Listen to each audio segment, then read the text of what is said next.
Hey guys, welcome back to the Slackers channel on YouTube. But before we begin today, I just want to start this video by saying this is not an alcohol bottle. This is sparkling grape juice. Don't believe me, I show you, okay? Yeah. I don't drink. I'm not encouraging anyone to drink. Don't say like Universiteaaa.Sg is getting you guys to drink. It's an empty bottle and my mic is so small. Yes, I upgraded from the previous video. So it just happened to be a perfect mic holder, okay? So yeah, I was gonna say demonetized, but I'm not even monetized in the first place. Just putting it out there, man. Anyways, welcome to episode 2 of this podcast. Me talking, me blabbering, me rambling thing.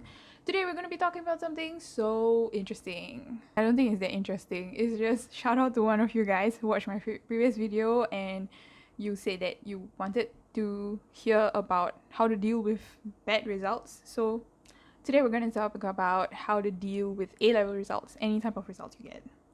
Let's go. It's been 1 week since your results are out and I hope everyone's doing okay, doing fine. If you don't like your results, it's okay. If you like your results, great. Which is what we're going to talk about today. So usually there are 3 types of reactions on results day. So the first one is the happy kids. Oh my god. Don't get me started on them. I don't hate them, but I was not them, so maybe I'm just speaking out of jealousy. But you know those kids, they're crying and then you got your results and you're like, oh my god, I hope they are okay because they're crying so hard. And then like if you overhear, is that the word? Overhear? I think it's over here. Why does it sound so weird? Okay, never mind. Yeah, when you hear their convo, they'll be like, oh my god, dude, I can't believe that I got 90. I can't believe I got 85. This is what I always wanted. And you're just there like, okay. No disrespect if you're happy with your results and you were one of those people who cried because you were so happy. Good job to you. Congratulations. Now you can leave the video. This video is mainly targeted for our friends who may not be that happy with their results. Maybe they're still struggling with their results, or on results day they were not happy, they're fine now. This one's for you, man. I got your back. Yeah. So yeah, the first kind of people are just super happy. The first reaction. I don't wanna like label people, you know, it's 2021. So second one is sadness. It could be for many reasons. You could be sad because you didn't meet your expectations. You could be disappointed because you could be sad and disappointed because you feel bad, like your parents had so much hope for you and they wanted you to do so much better, but that's all you can manage. It's okay, not your fault, but that's just a type of reaction. And the last reaction, which has been recurring in DMs, a lot of you guys have been reaching out, which is honestly what made me to say like, okay, I am making this video, because before that I was like, how am I gonna talk about being sad when I wasn't that sad about my results?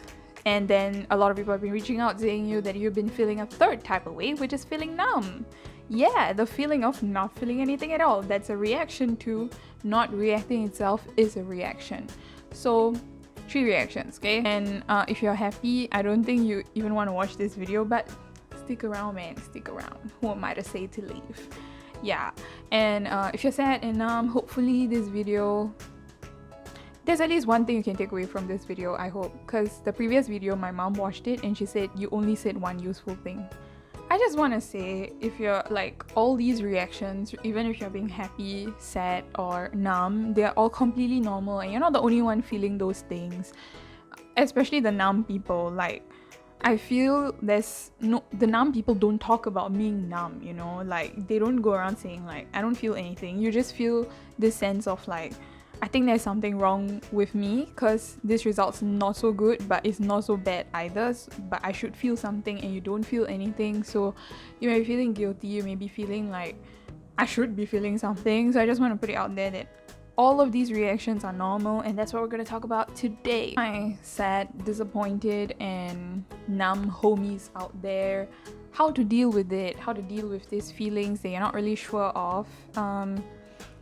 I would say just like if you're sad because of your results, just mope around a bit. Like uni only starts in July, August. That's when my next sem starts.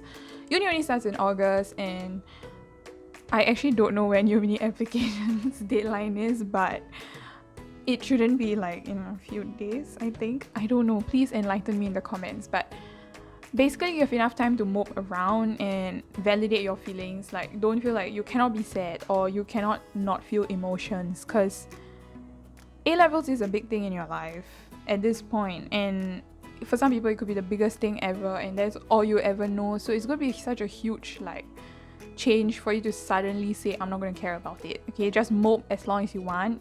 Okay, that's my first thing you should be doing if you're not happy with your results.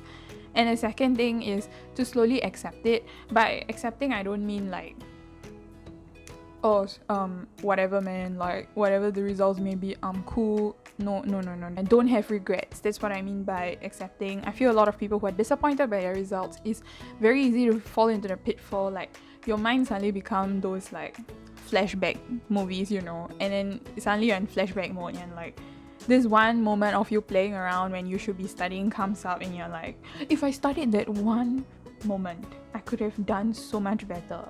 Like, that's what you tell yourself. Or you think about everything that you enjoyed, everything that could have been sacrificed. I'm quoting all this because I don't believe in that. So any moment that could have been sacrificed to study better, but you used it to play, and then you will regret that moment. And I just want to say, don't regret. That's usually the first step to acceptance, because you did, like, COVID was being a crazy year because of COVID, and you guys are like the first batch in super duper long, or maybe in history, to take exams in such harsh, crazy, different, unique, unpredictable conditions. So you shouldn't put so much pressure on yourself and regret everything. Like, mental health is everything. So maybe even though now you look back and you feel like, oh my god, 2 months ago, I'm sorry, my timeline is skewed. 1 year ago, March this time, if I had only like studied instead of playing around during HBL, instead of playing games while lecture is happening, I could have done better. No, don't tell that to yourself. What mattered was, in that moment, it felt great. Yeah, I'm for instant gratification, so like, don't feel bad. And there is, I think the most important thing is, there's no point worrying about it now or regretting it now. It's only going to make you feel worse about yourself. So just look the path ahead. Don't forget the mistakes you made, but at the same time, don't let it hinder you moving on. So that's what I mean by acceptance. And the last one, I think party, because the next few months are probably going to be your only months of, okay, now I'm purely exaggerating, I still have so much fun in uni, but it's gonna be your months before you get sucked back into the studying world for the girls. For the guys, you still have 2 years. So I would say, just let loose, have as much fun as you can, go out with your friends. And this is, I guess, for anybody, regardless of how you feel about your results. But if you're disappointed and you're not happy with your results, I think it's more important for you to have fun, for you to remember that there is more to life than results. Yeah. So this is how you can deal with it with yourself mentally, and it's okay. Take as much time you need to go through this 3-step dealing with results process that I myself have crafted and I myself used, I guess, because story time. My results, I wouldn't say were the best, but they were not the worst either. I saw C's on my results slip, and then I just looked at it and I was like, okay, I'm cool, man, I'm cool. So I actually wouldn't say I studied like my hardest during J2, and I didn't even have like a pandemic situation, so I've got no excuse. But I didn't study my hardest, and it's like a channel on YouTube, am I right? So when the results came, I felt like I didn't have a choice, or I didn't have like a right to be upset, because it was like consequences of my own action. So I just was numb. I was like, okay, cool, and then I move on, and I didn't really think about it. But I did mope after a while. Seeing a lot of my friends around me do so much better, I was not envious of them, disclaimer. I was super happy for them, but the problem was that it's like in your face of what could have been. So like after a while, you're like, okay, wait, my results actually kind of bad, and then you feel bad about yourself, and then that's when you mope. but my acceptance didn't come in the form of regrets. My acceptance came in the form of like being like, okay, this is a choice I made in J2 to not study so hard, so this is the consequences and I have to accept it. And I partied a lot, man. You can ask my mom. She was not happy. But she could not do anything because like I had nothing to do. So it's okay to like go out and have fun with friends. But I mean party, I mean like go out, hang out with friends, okay? I don't mean like go to clubs and stuff. I don't go to clubs. So I did do these 3 steps, I guess, in a way, which is why I'm sharing with you guys, because hopefully it might be a little helpful to y'all on the mental side. But other than that, like there's more to results, right? Because your whole A-level results, it leads to one thing, okay? It leads to A, university applications, B, university applications, C, university applications. That's literally its only purpose, and which is why everyone's so crazy about it, because it seems like when you're in J1, it seems like it could be the only thing that matters for your future life and your career. Like if you mess this one up, that's it, you're gone for the rest of your life. It feels like it, and that's completely normal. But if you are not happy with your results and you have to move forward, then you have to think about practical solutions to your problems. So especially if you already kind of knew what course you wanted to get into before uni, results came out and you're not sure your dream course, your number 1 course, you can't get into it because your results doesn't allow you, okay? In that situation, you have to act on your feet. Some of you guys have reached on Uni.Sg, so you can do that too, wink wink. But the most important point I want to drive across is that university results are not the end of your career path. There are so many people I know like who are graduated and working right now, and they're doing things that are completely different from their uni degrees. And it's not to say that their uni degrees were wasted, but I'm just saying that your uni degree won't define your job scope, won't define your career. And even a lot of people who got into their dream courses, after they graduate, they change career paths because they realize like the degree was not what they wanted to do. So it's okay if you can't get into what you really want. You can always get back to it after you graduate, or even like you don't have to wait till you graduate, you know. A lot of local unis, they allow you to transfer courses in year 2 or even like year 1 sem 2. So just do well, like just be dedicated to what you want to do. And there are so many alternate pathways to whichever course you want to go. Like I'm just going to take some examples, like medicine. Maybe you couldn't get into medicine and you really want to get medicine. A lot of pathways you can do to end up being a doctor in the end goal. One of the common ones is like doing life science. I don't know the exact path, but I know you can do life science and then eventually get into med. Or Duke NUS is actually a master's medicine program school, so you can even do engineering degree for 4 years of your life, and then you go and do a master's there to get into medicine. Yeah, so there's so many. Medicine is just one example. There's so many examples, especially engineering. I think some people, the very happening course, or a lot of people who reached out on Instagram to me want to get into com science, and com science IGP has risen over the years, and it might give pathways. Like you can do common engineering in NTU, and then in your year 2 you get into computer science, because in NTU computer science is an engineering degree. In NUS you can do any course and maybe try for a degree, like program transfer, you know.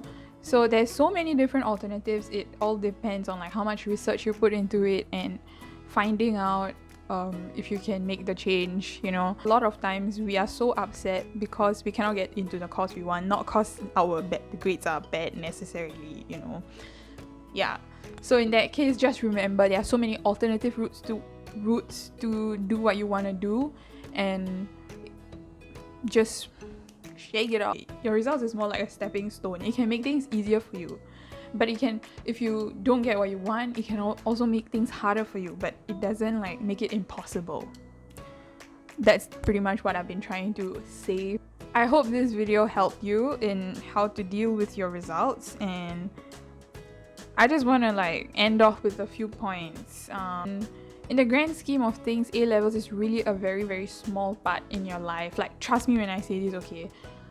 After I got into my course, I haven't looked at my A-level results slip at all. Like, I don't even like look at it. Because it doesn't matter to me anymore, and it won't for you after you get into the course you want or you deem it's fun for you. Yeah. Entry into university, that's all your A-level is, like a ticket. Okay, it's like an entrance ticket to university. After that, the ticket doesn't matter. You just keep it for memory. You don't really use it anymore. That's A-levels. And every time you feel bad, just remember that it is not the end game, and it never will be. Yeah. But if you're J2 watching this, just make life easier for yourself and then try your best. Yeah, don't be like me. I'm the example you don't want to be. Another concept I wanted to introduce before I end up this video is what are good results. Okay, so good results are usually like 85 rank points and above. Below that, you suck. I'm kidding. I got below that. Okay, so in good results, it's actually all dependent on you. If you wanted to get into engineering, as long as you hit the IGP, bro, that's a good result, right? And those not happy with their results are feeling that way because mentally you're making comparisons and you're putting yourself on a bell curve around the people around you, and let's be honest, that's not nice. It's not a nice feeling. I know, been there. If you need more time to feel okay again, just take it. You know, you don't have to rush this process. It is a huge deal in your life and it just ended, so don't feel bad about how you feel. Lastly, hope everyone watching this video is proud of yourself. It's the end of a whole era, guys. You just finished your formal education in Singapore. JC, A-levels, like for the past 12 years, you've been wearing uniform. I don't know what I'm saying, but yeah, you know what I mean. It's a huge moment, and be proud of yourselves regardless of what the results are, because when it comes to schooling days, you look back on the fun memories, not the results. You won't be like, I'm telling you, like, I'm speaking from the future, okay? In September, you won't be like, JC results. You would be like, oh my god, I remember the time after CCA, we stayed up till 9 p.m. because we had a match the next day and we were not getting this right, and our coach was scolding us so much, we had to go like punishments. That's what you're gonna remember. You're gonna remember the fun, painful memories, but not your marks, not your grades. And the funny ones are what is gonna stay with you for life. So I hope that everyone here is excited and also proud of yourselves. Congratulations to all the J2s, I mean J3s now, on finishing A-levels, and I hope this episode's been useful for you guys. I've been talking so much, I don't know how I'm gonna edit this. I'll see you at the next one, I guess. I have to stop now. Yeah. Comment down below other things you want me to talk about. It could be related to uni applications, university life, any questions you have, but I assume that's gonna come later. And to our J1s and current J2s, you can ask me anything about JC life also. We've been focusing a lot on kids going uni. I didn't forget about you guys, so just hit me up if you have questions regarding school life in general. Please subscribe to my channel. I'm shameless now. Subscribe to my channel, like this video, share it with your friends. Yes, thank you very much, and see you in the next one. Bye.